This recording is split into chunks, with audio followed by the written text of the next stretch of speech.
Thank you, Sahil. Thank you for a warm welcome. So tonight, do you know why do so many startups and business ideas fail to take off? And would you like to find out what you can do about it? Well, if you do, then you are in the right place.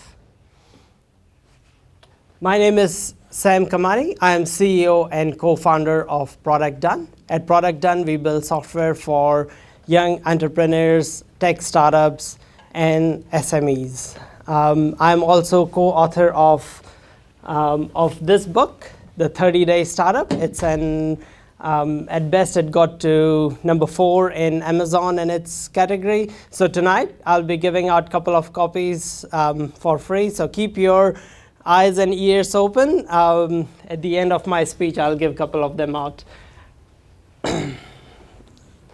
So, the number one reason why so many business ideas and startups fail is because they fail to find a product market fit, or they fail to validate their idea properly. Some of you might have heard of places like Y Combinator or Stanford University. They have done research on thousands, if not tens of thousands of startups, and so many of them fail to get a product market fit. Now, product market fit is nothing more than finding a market that wants your product. You have an idea, you build something, and the market wants it. If they don't want it, that means you have failed. And before I go into how you validate your idea, I would like to share this story with you. Some of you might already be familiar with this story. It is the story of Mr. Tom and Mr. Jerry. Some of you might remember these guys from your childhood.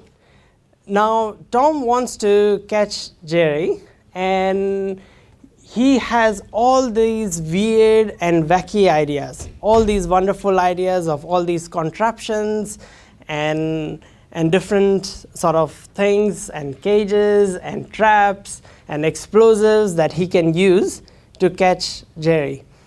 He doesn't wait to think if it's a good idea or a bad idea. How does he validate? And do you know what happens at the end of each of his ideas when he implements that? Do you know how he looks like at the end of each, after he implements any of his ideas? For some of who you don't remember, this is most of the times he looks like. His clothes are all torn as if an explosive or a bomb has gone right next to him. So my job here tonight is to make sure that you don't end up looking like him.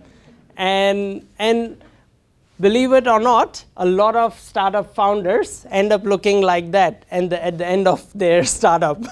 And that is probably the story of 99% of startups or business ideas.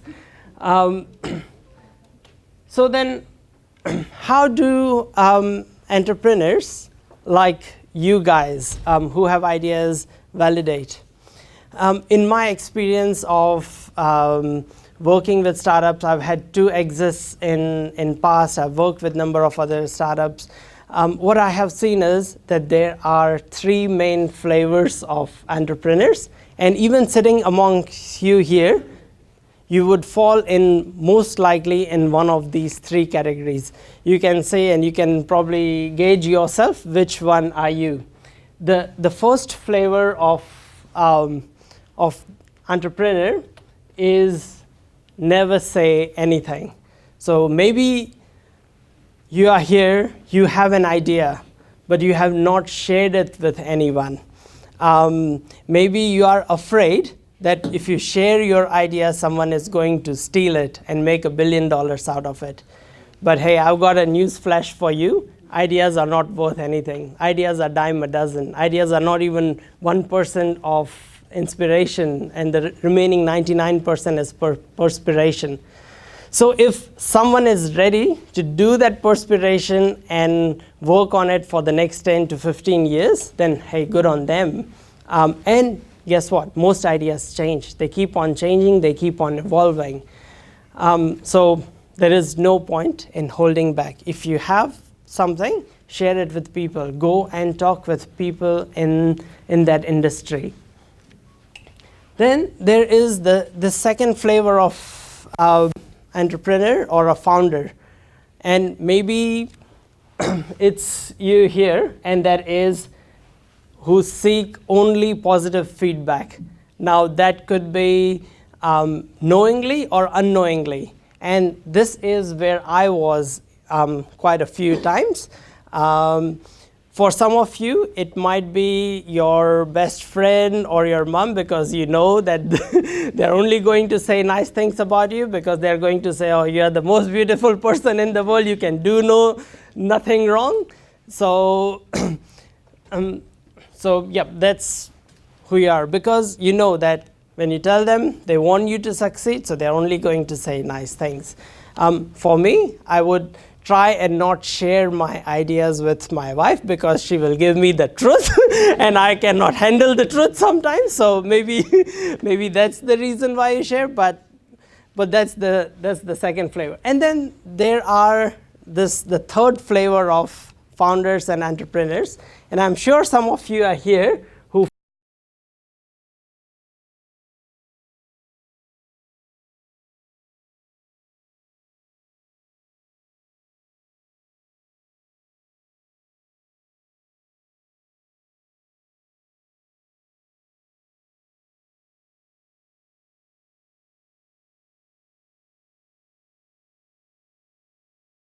So what do you do? What should you do? What sort of questions should you ask?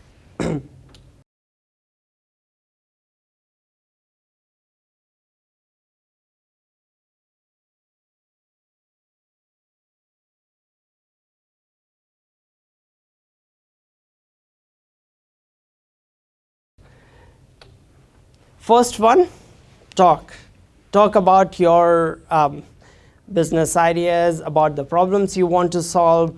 Go to that industry. Say if you want to disrupt, say, insurance industry, go in that industry, meet with people who work in that, meet with your prospective clients, your customers, find out what they are doing currently.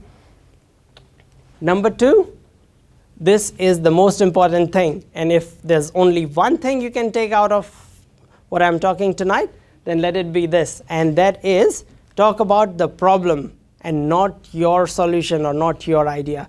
Do not be married to your idea or your solution. So what I mean by this is, say for example, I was talking about insurance. You think that how people get insurance is not right. They are not getting the good deal or whatever it might be, and you have an idea for a marketplace. Don't go and tell people about that, hey, I've got this idea about a marketplace, or I want to build this.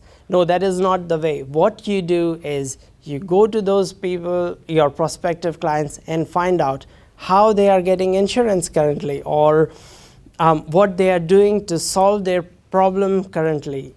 Find out if it's even a problem. Maybe they're all happy with their solution. So this is really, really vital, that you find the problem, you find the pain point, you find what is not working, and you try and address that.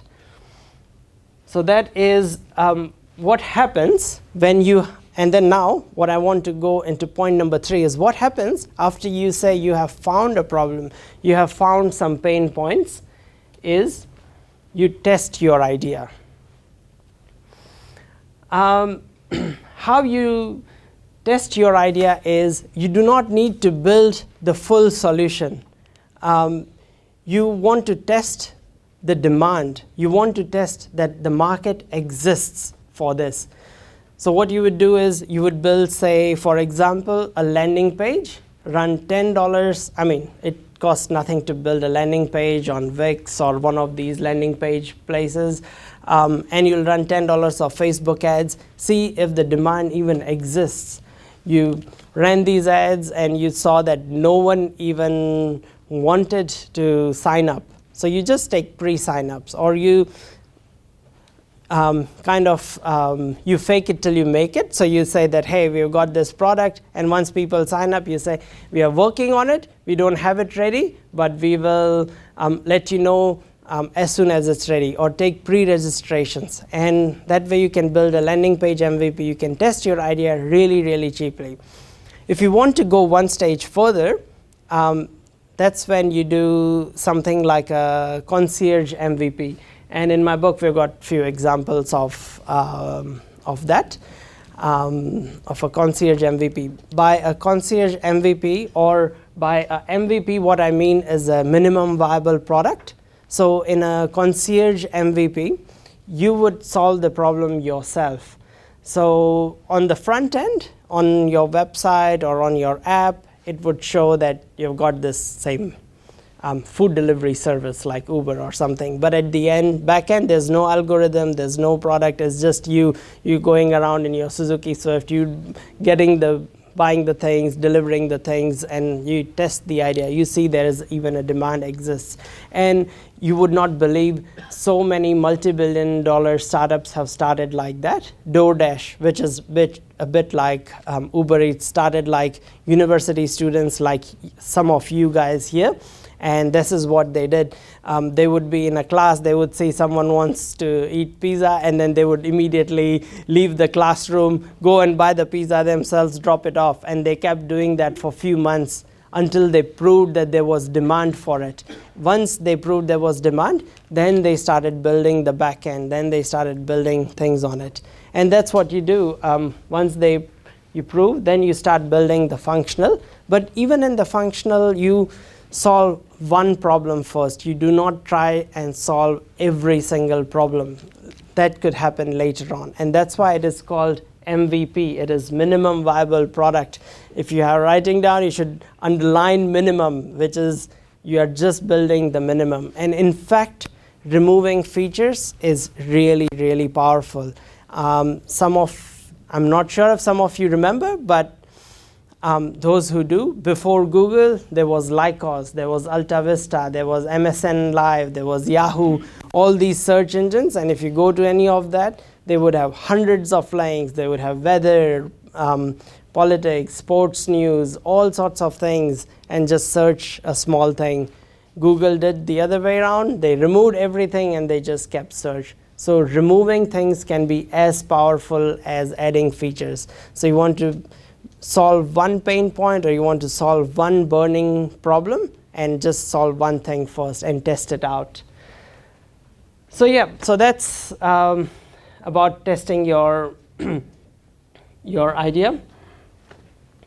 So in conclusion, once again, if I would like to repeat, and that is what you should do is worry about your prospective customer or your client or your user's problems and your user's pain points. That is what you need to do. If you want to remember just one thing, you want to do that. So next steps for you, write down your idea, talk about it, go in that industry. If you want to solve something for, say, plumbers, or if it's a marketplace in fashion, talk to people in that industry. Go and see what their pain points are, how you can solve them. Just build a landing page. Just build one page up. Say, I'm solving this problem. Are you interested? Get signups. See if people are really interested, or if they're just saying. Because when you go and talk to someone, people are nice to you, and people always say, oh yeah, I'm really interested. Oh, this is such a beautiful idea. You'll do great. But let people vote by their wallets. So what I mean is, take pre-registrations. Say, hey, we are taking $5 as a pre-sign up. Are you keen? Are you really that keen? And if they're really that keen, they would really pay, and that would be your sort of proof. And if you have to, do it yourself instead of building the software. Solve the problem yourself as a concierge in the back end. So yeah, that's about it. If you still have any questions, you can connect with me, you can email me, you can connect and ask me things on LinkedIn.